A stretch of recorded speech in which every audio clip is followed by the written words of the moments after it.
Assalamualaikum warahmatullahi wabarakatuh.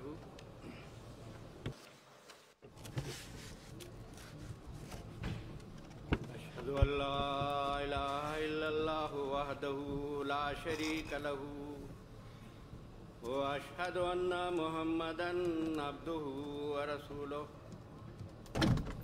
Amma ba'du fa'udhu billahi minash shaitanir rajim.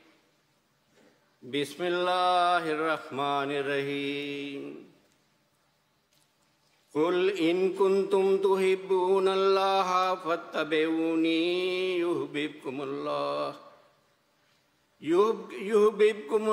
wa yaghfir lakum dhunubakum wallahu ghafurur rahim.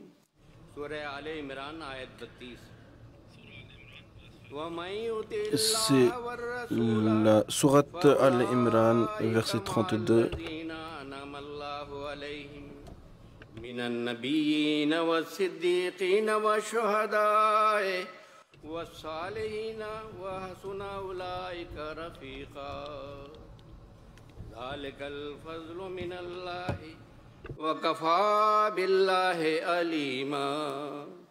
Surat An-Nisa ayat 70-71. Surat An-Nisa, versets 70 à 71. Très chers tous, le sujet de mon discours aujourd'hui, c'est le Messie premier, alayhi salatu wassalam, l'amoureux véritable du saint prophète, sallallahu alayhi wa sallam.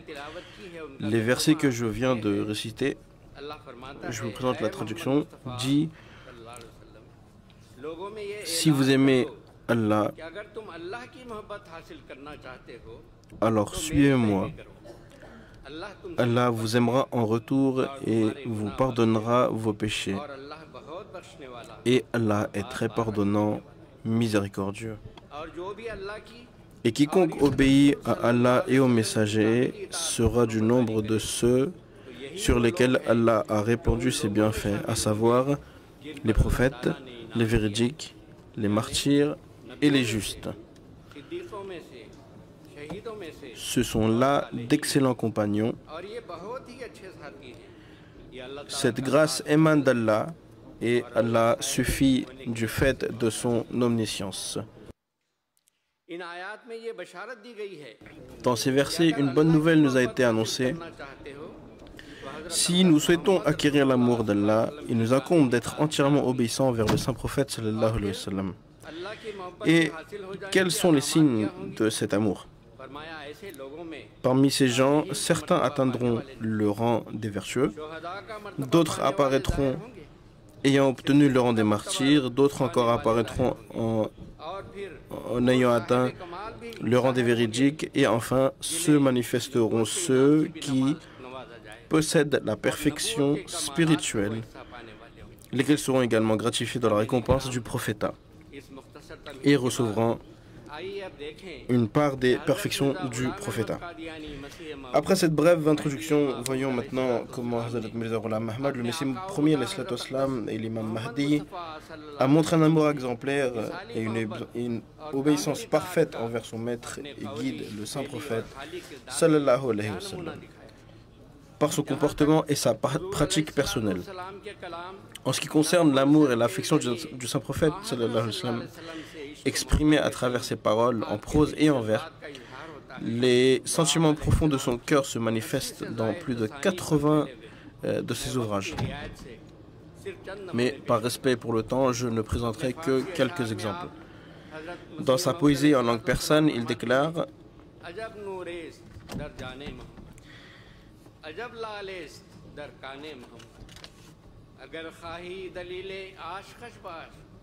Muhammad hast burhane Muhammad sare daram fidaye khake Ahmad dilam har waqt qurbane Muhammad digar ustadra name nadanam ke khandam dar dabistane Muhammad.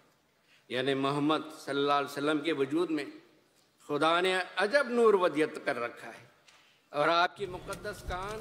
Dans la personne de Muhammad sallallahu alayhi wa sallam, Dieu a déposé une lumière étonnante et sa mine sacrée est remplie de perles extraordinaires. Ô vous les négateurs, si vous cherchez une preuve de sa véracité, il y en a d'innombrables. Mais le chemin le plus court est celui-ci.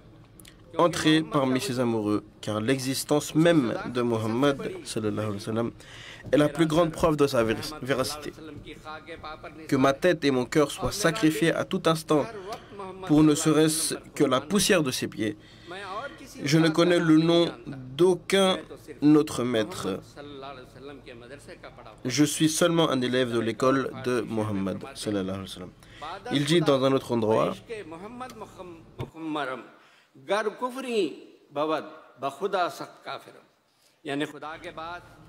après Dieu, je suis enivré d'amour pour Muhammad sallallahu alayhi wa sallam. Si cet amour est une mécréance, alors par Dieu, je suis le plus grand des mécréants. Puis dans son poème en langue arabe, il dit: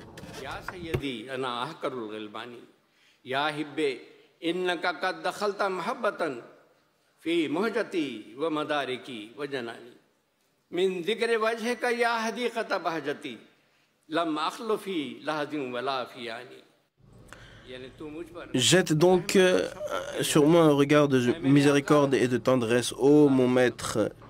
Je suis un esclave des plus insignifiants.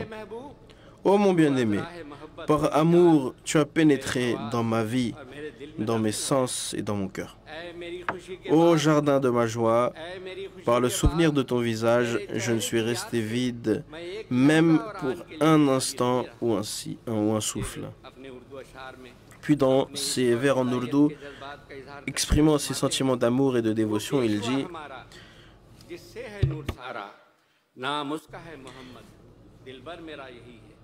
ce guide est le nôtre, de qui provient toute lumière, son nom est Muhammad sallallahu alayhi wa sallam. Mon bien-aimé, c'est lui. Je suis dévoué à cette lumière, je suis devenu sien. Il est tout et moi, je ne suis rien. Voilà le seul jugement.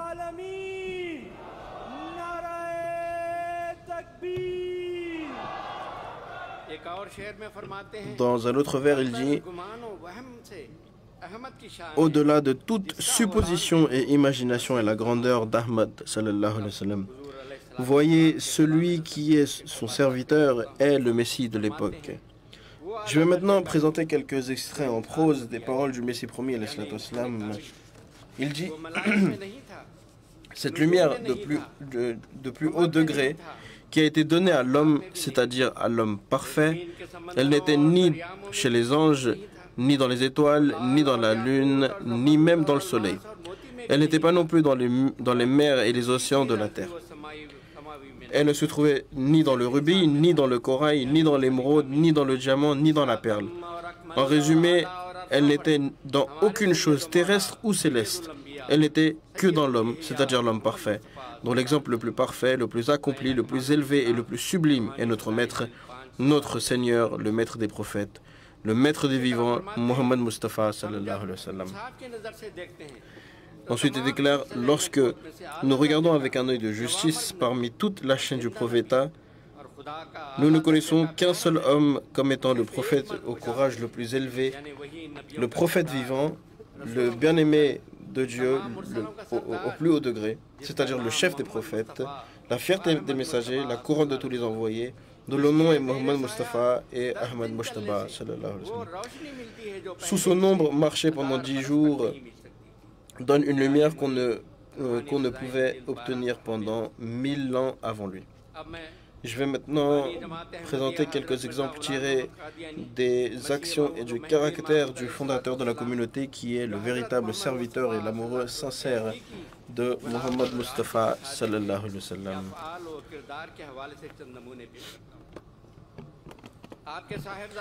Le fils du Messie promis, Hazrat Mirza Bashir Ahmed, a déclaré dans un discours prononcé lors de la Jalsa de Rabwa en 1960 à propos de l'amour que le Messie promis avait pour le saint prophète. Il dit: cet humble serviteur est né dans la maison du Messie promis et c'est là une immense faveur de Dieu. Je dis cela en tenant ce maître céleste pour témoin présent et observateur.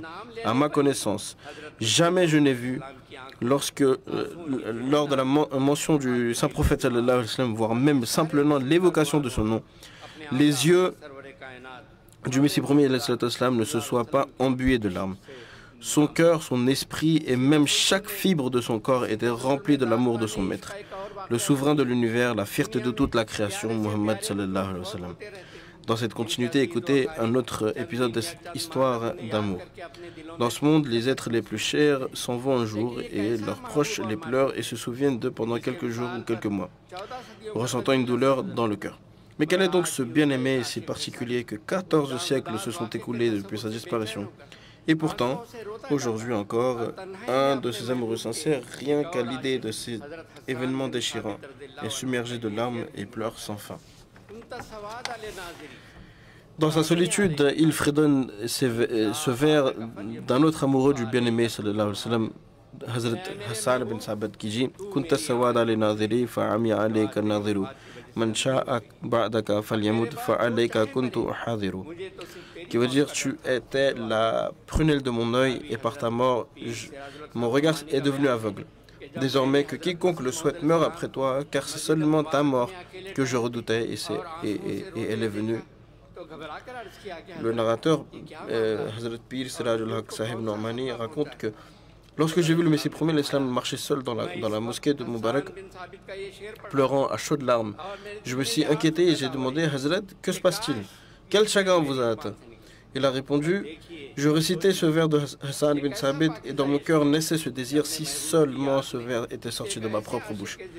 Voyez donc et constatez quel amour pur et profond est cela, que le souvenir du bien-aimé a ravivé même un nom de ces amoureux qui avaient quitté ce monde il y a 14 siècles.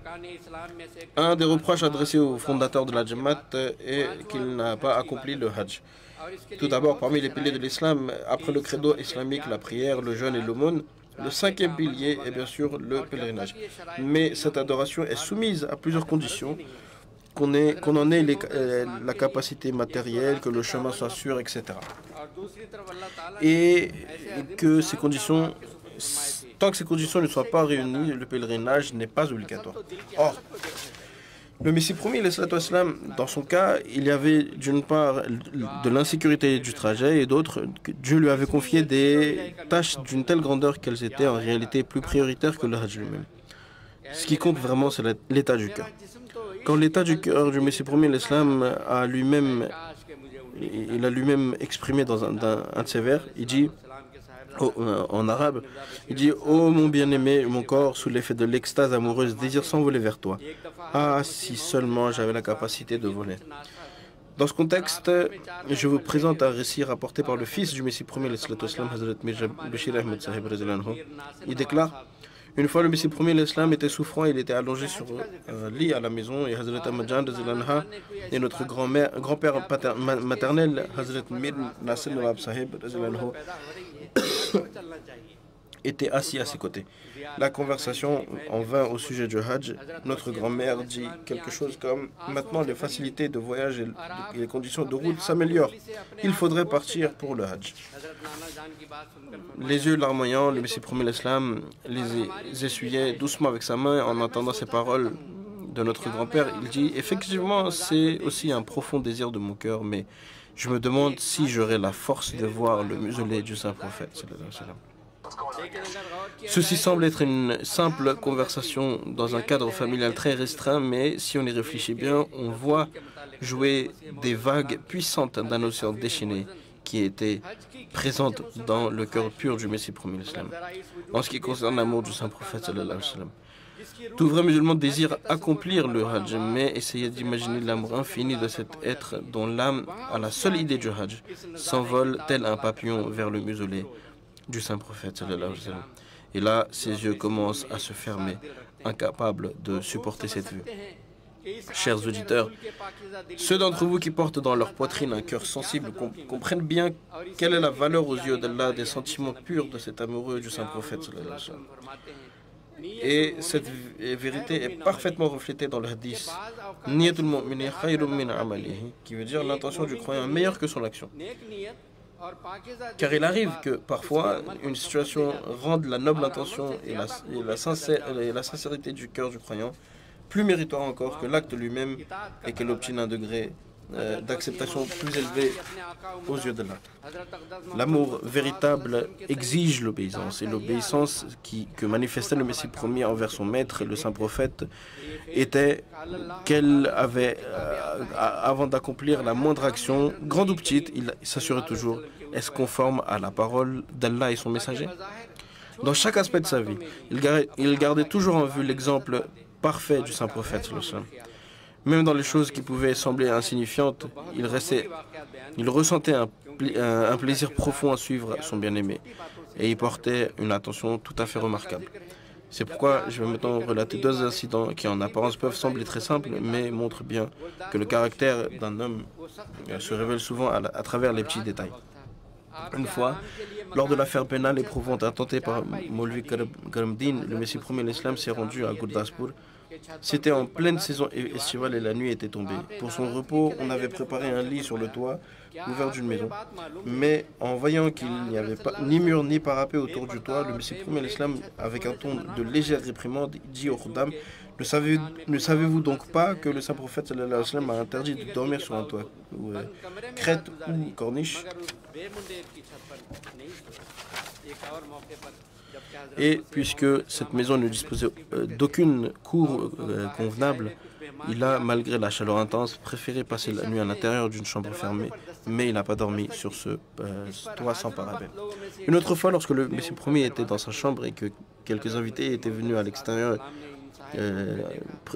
étaient présents, d'autres compagnons, il était présent avec d'autres de ses compagnons, quelqu'un a frappé à la porte. Et un des présents a voulu alors se lever pour ouvrir la porte. Mais le Messie premier de l'Islam se hâta lui-même de se lever et il a dit: attendez, attendez, je vais ouvrir la porte moi-même. Vous êtes mes invités et le saint prophète sallallahu alayhi wa sallam a dit que les invités doivent être honorés. Voilà un véritable amoureux dont le regard est resté fixe à chaque instant sur les gestes de son bien-aimé. L'amour et la passion sincère qui implique également de la jalousie protectrice et la dignité. À ce sujet, Hazrat Mirza Bashir Ahmed Sahib raconte: qui ne connaît pas Pandit Likram?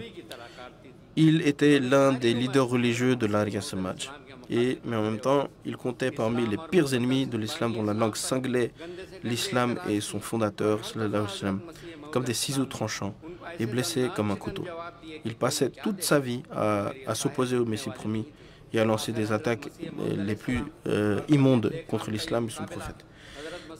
Mais chaque fois le Messie promis, l'islam lui donnait des réponses si puissantes et si décisives que personne ne pouvait donner des réponses semblables.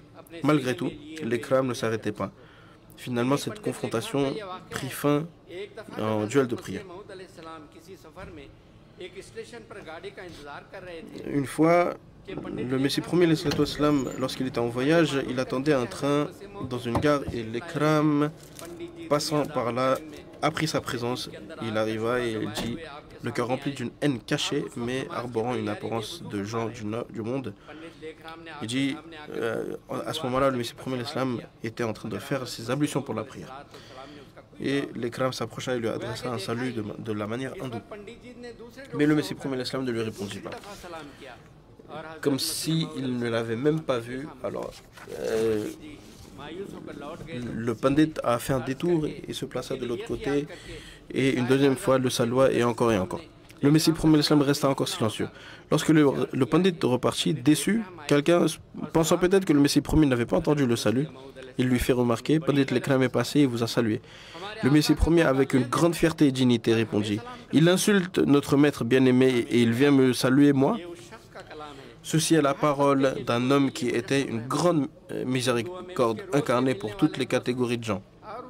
Il avait parmi les hindous des amis qu'il rencontrait presque chaque jour et il traitait chaque communauté avec la plus grande compassion et une profonde bienveillance. Mais lorsqu'il s'agissait de l'honneur de son bien-aimé, sallallahu alayhi wa sallam, alors personne n'était plus intransigeant que lui, tranchant comme une épée nue.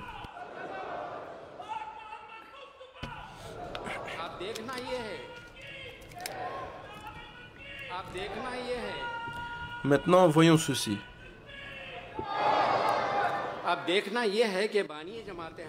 Quelle était la réalité de Hazrat Mirza Ghulam Ahmad Qadiani à l'islam, fondateur de la communauté Ahmadiyya qui, en tant que Mujahid du 14e siècle, a été envoyé par Dieu comme le Messie promis et l'imam Mahdi attendu pour contester les fléaux du Dajjal de cette époque et pour raviver l'islam.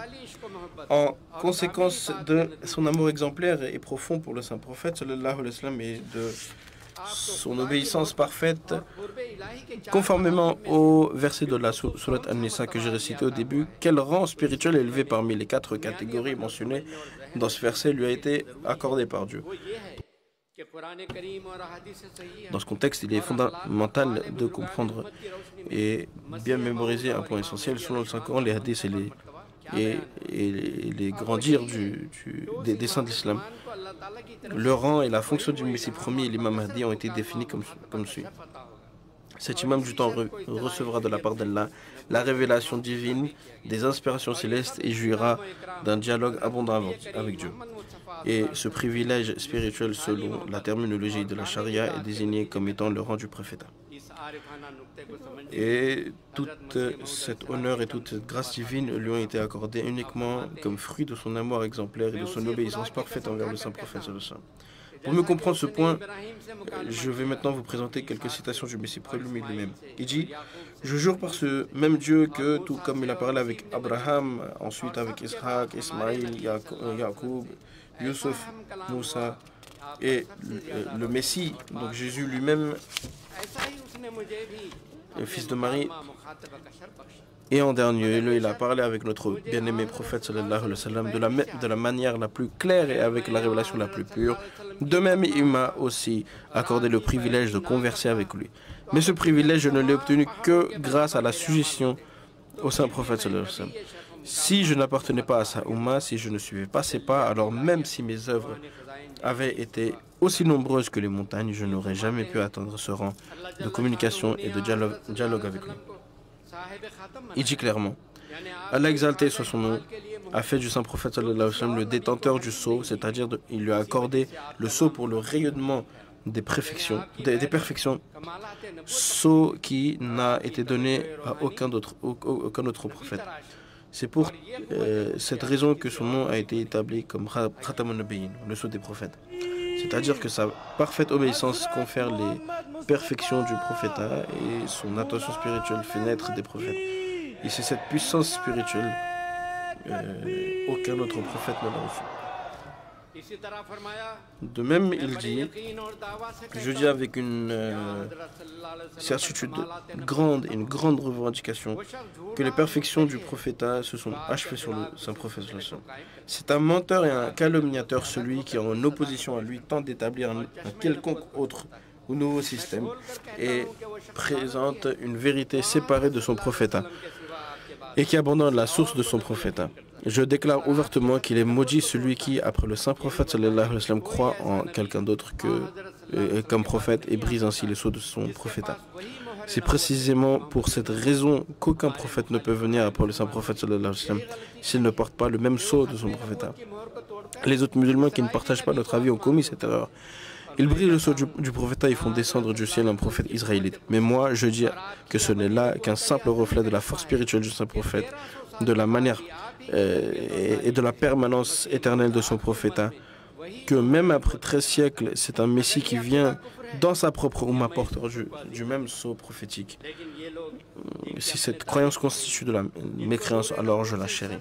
Mais ces gens dont les esprits sont obscurcis et à qui aucune part n'a été donnée de la lumière prophétique ne peuvent pas comprendre cela, et ils qualifient cela de mécréance.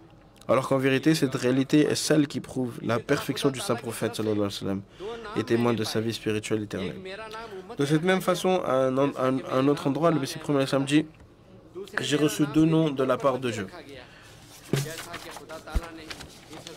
Le premier, Ummati, donc membre de la Ummah, comme cela est apparent dans mon nom, Ghulam Ahmed, le serviteur d'Ahmed. Deuxièmement, j'ai été appelé Nabi, prophète à titre d'ombre. Comme Dieu Tout-Puissant dans les parties précédentes de Brahim Ahmadi m'a nommé Ahmad, et c'est par ce nom-là qu'il m'a appelé à plusieurs reprises et cela était une allusion claire au fait que je suis un prophète à titre reflet. Ainsi, je suis un prophète ummati et aussi un zéli nabi, un prophète par reflet. Et c'est à cette même réalité que fait allusion cette révélation divine présentée dans les parties antérieures de Brahim Ahmadiyya. Kullu barakatin min Muhammad fatabaraka man allama wa ta'allama. Toute bénédiction provient de Muhammad sallallahu alayhi wa sallam. Béni donc est celui qui a enseigné, c'est-à-dire le prophète, le saint prophète sallallahu alayhi wa sallam, et béni est celui qui a appris, donc cet humble serviteur. Ainsi, par une obéissance parfaite, mon nom est devenu ummati en recevant pleinement le reflet du prophétat, et mon nom est devenu nabi. Voilà comment j'ai obtenu ces deux noms.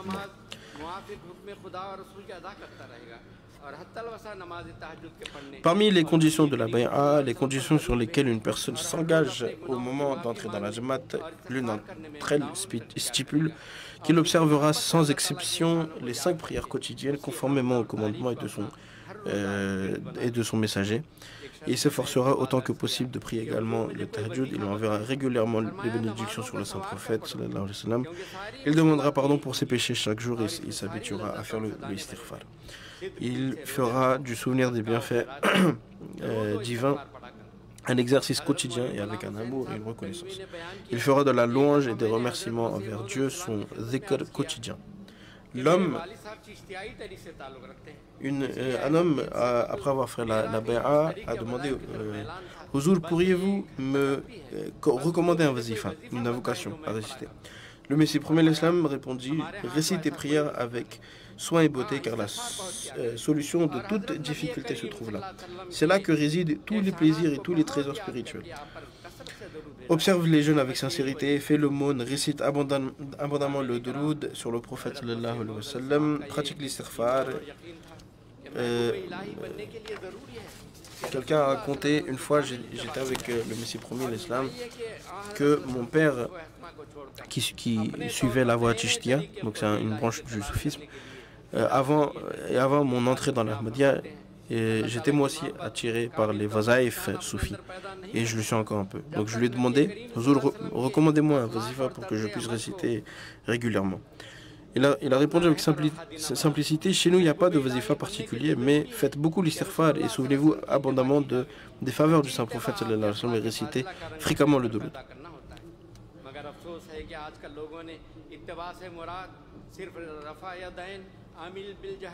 Le Messie premier l'Islam croyait fermement que pour devenir aimé de Dieu, il est essentiel de suivre parfaitement le saint prophète sallallahu alayhi wa sallam. Il ne s'agit pas d'inventer des nouvelles voies vers la proximité divine en abandonnant le modèle parfait du saint prophète.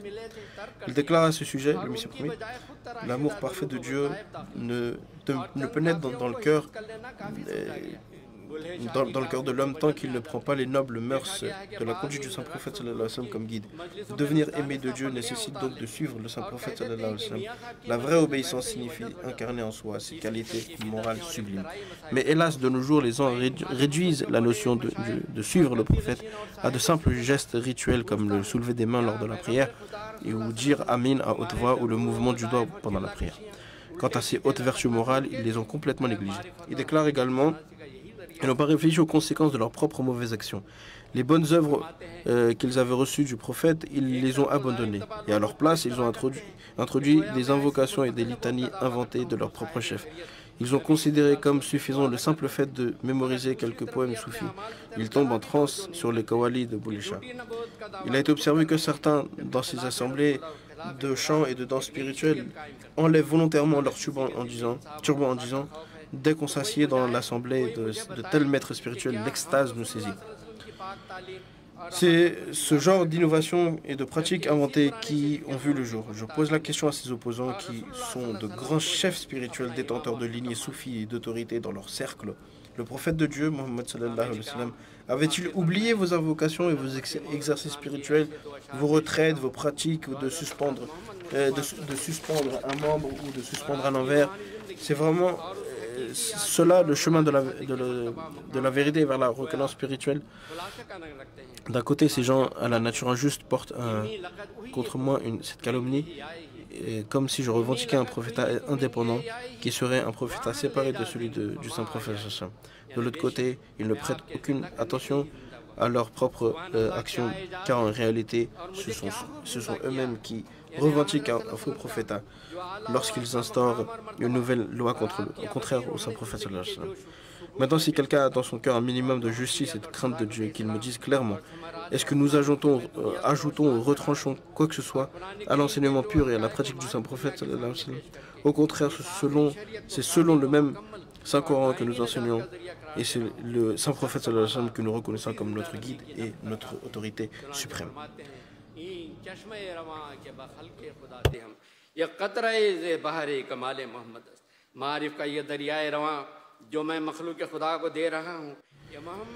À présent, je vais vous présenter deux vers de la poésie du Messie premier à l'Islam qui résument à merveille la puissance spirituelle du saint prophète sallallahu alayhi wa sallam, ainsi que sa vie spirituelle éternelle et le rang de ce véritable amant et serviteur fidèle du Messie premier à l'Islam.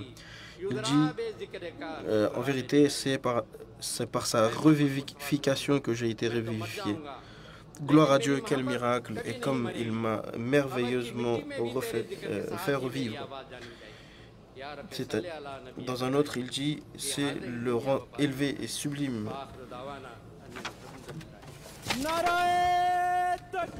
Il dit aussi, ce flot de connaissances que je donne à la création de Dieu n'est qu'une goutte de l'océan des perfections de Mohammed sallallahu alayhi wa sallam. Et pour conclure ce discours, je récite un dernier verset en arabe. Inni amutu wa la tamutu mahabbati yudra bi dhikrika fi turabi nidai. Moi je mourrai, mais mon amour pour toi ne mourra jamais. Même dans la poussière de ma tombe, ma voix sera reconnue avec la mention de ton nom.